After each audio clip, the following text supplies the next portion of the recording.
안녕하세요, 장학생 여러분. 저는 HK 인테리어 연구소를 운영하고 있는 박채연입니다. 지금 7년차 운영하고 있습니다.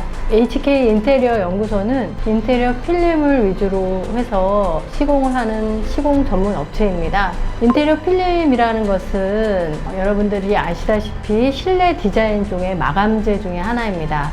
도배, 타일, 인테리어 필름이 있는데, 인테리어 필름은 어디 부분에 있냐면 여러분들이 지금 보시고 있는 문짝, 문틀, 창문, 싱크대, 가구 이런 부분에 다 랩핑되어 있는 모든 것들이 인테리어 필름이라고 합니다. 근데 기존의 인테리어 필름으로 가구 제작에서 완제품이 있고요. 저는 기존에 사용하고 있는 문짝, 문틀, 싱크대 그런 여러 가지 기물들을 다시 랩핑을 해서 새롭게 리모델링하는 일을 주로 하고 있고요. 새롭게 목공 작업을 해서 목공 작업 위에 랩핑을 하는 작업을 하고 있습니다. 지금은 17평 아파트 전체 시공이 들어갔는데요. 그 중에 부분 시공인 현관을 하고 있습니다. 원래 기존 색깔이 이렇게 그레이인데요. 많이 생활때가 묻었잖아요. 이런 거를 전체 교체를 하는 게 아니라 인테리어 필름으로 리폼을 하는 과정을 보여드릴게요. 우선은 기존의 현관에 달려있는 이런 부속품들을 제거하고, 그 다음 밑작업이라고 하는데 필름을 붙이기 전에 면을 깨끗하게 성형을 해야 돼요. 샌딩 작업을 하고, 샌딩 작업한 다음에 그 본드 프라이머를 도포를 한 다음에 필름을 시공을 하는 과정을 보여드리는데요. 그 기본 작업은 끝났고요. 지금은 필름 시공하는 랩핑 작업하는 거를 보여드릴게요. 기존의 부속물을 하나씩 다 제거를 하고요.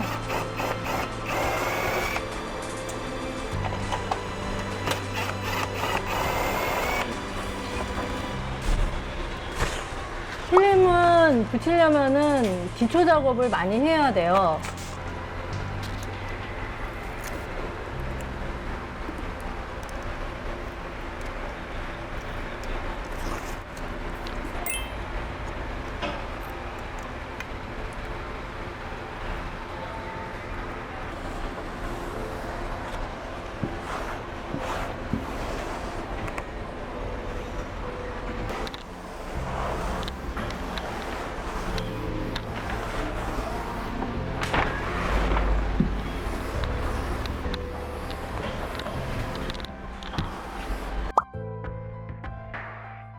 제가 직업 상담사였어요. 제 직업에 대해서 많이 고민을 했는데 인테리어에 평소에 관심이 갖고 있었고요. 앞으로 제가 살 집은 제가 인테리어를 해야겠다 이런 욕심을 가지고 인테리어 분야를 공부를 하게 됐는데, 그 중에 인테리어 필름을 선택한 이유는 도배와 달리 인테리어 필름은 여러 가지 물체를 자세하게 살펴봐야 되는 일이에요. 저는 한 직장에 계속 있으면서 어느 정도 성과가 나면은 조금 어떤 지루함이 느껴지고 새로운 거를 자꾸만 찾게 되는 성향이 있었던 것 같아요. 인테리어 필름은 좀 늘 새로운 곳에 가서 새롭게 꾸며야 되기 때문에 그런 부분이 저한테 맞기 때문에 인테리어 필름, 인테리어 분야에 들어왔고, 다양한 걸 좋아하고 변화무쌍한 걸 좋아하고 새로운 걸 좋아하는 그런 성격에 맞는 것 같아요. 이거는 모든 현장이 날마다 새롭기 때문에 질리지 않게 열심히 일을 하고 있습니다.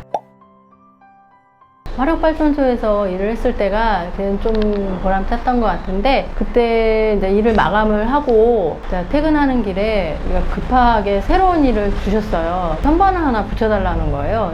어떻게 할까 하다가 그래도 붙여드렸죠. 시공을 해드렸는데 그게 인연이 돼서 보령 화력발전소의 환경 개선 사업에 3,4천만 원의 수주를 따가지고 그거를 한 3년간 계속 일을 했었어요. 작은 인연이라고 소홀히 하지 마시고 소중하게 최선을 다하면 그 안에 어떤 기회가 올지 모르겠다, 이런 생각이 들어요. 그게 제일 보람찼던 일이었던 것 같고, 또 저에게 좀 기억이 많이 남은 일이었습니다. 안 해봤던 거 해볼 때 어려웠던 것 같아요.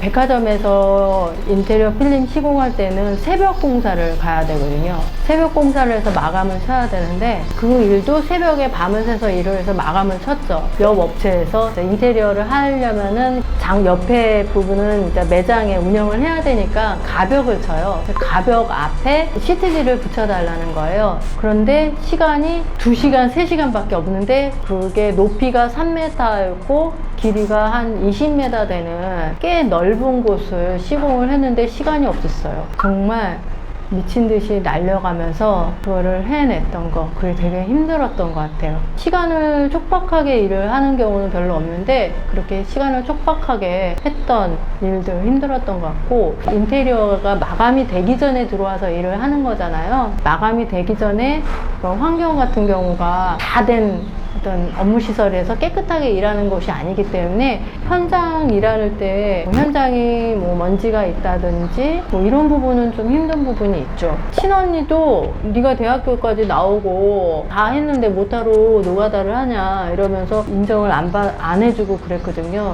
근데 남편은 되게 저를 인정을 해줬는데 다른 분들은 굳이 내가 왜 그걸 하냐? 우리 아이들도 그랬던 것 같아요. 엄마가 왜 그거를 해? 되게 힘들게. 그래서 처음에 그 시선이 힘들었죠. 근데 의외로 현장에서는 되게 편한 게 현장에 있는 필름 시공자들이 시공 일이 되게 조용하게 차분하게 일을 마감을 해야 되고 섬세한 작업이에요. 그래서 섬세하신 분들이 많아요. 현장직에 일하는 사람들의 성격이 현실형이에요. 그 홀랜드의 직업 선호도에 보시면 현실형에 있는 사람들이 많이 들어와서 제대로 일할 수 있죠. 순박하고 그리고 막 이렇게 모략을 짜지 않고 우직하고 뭐 이런 성향들의 사람들이 많아서 사람들의 관계에서는 힘든 건 별로 없었어요.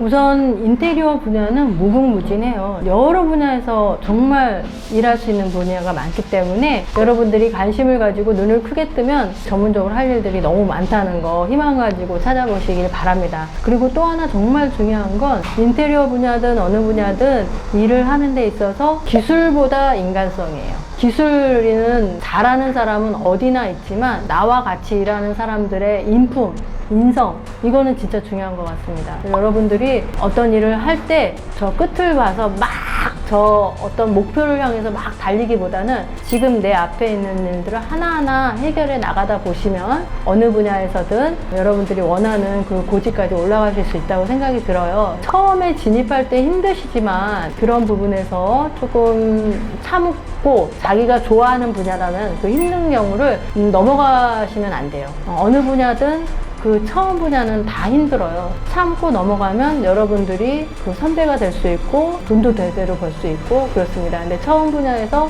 힘들다고 포기하시려면 빨리 포기하시는 게 좋아요. 협력 관계이기 때문에 인간성, 인성 이게 중요합니다. 여러분들 좋은 인성 갖기 위해서 많이 노력해 주시기 바랍니다. 우선 여러분들이 인테리어 쪽으로 일을 하시려면 손으로 하는 일을 좋아해야 돼요. 손으로 하는 일들을 야무지게 뭔가를 만드는 거 좋아하시고 그리는 거 좋아하시고 손으로 제작하고 공구를 만지는 걸 두려워하지 않으시면 해볼 수 있어요. 손으로 하는 거가 내가 집중되고 좋다 하면은 시작하시면 좋을 것 같습니다. 근데 이거 혼자 시작하시는 것보다 여러 가지 유튜브도 있고요. 그걸 보고도 더 배우고 싶다 하시면은 전문 교육기관이 많이 있어요. 고용복지센터에서 운영하고 있는 직업 전문 훈련 학원이 있습니다. 그래서 그 학원이 있고요. 건설기술원 같은 데에서도 필름 교육을 받으실 수가 있습니다. 자격증은 따로 국가 자격증은 없어요. 민간 자격증으로 운영하는 걸로 알고 있어요. 제가 실업자일 때 실업자 카드로 교육을 받고 학원 내에 민간 자격증을 취득을 했는데 민간 자격증이 취득의 그 난이도는 수업을 제대로 정규 잘 들었으면 다 따실 수 있어요. 복권기금 꿈사다리 장학사업 장학생 여러분들의 꿈을 응원합니다.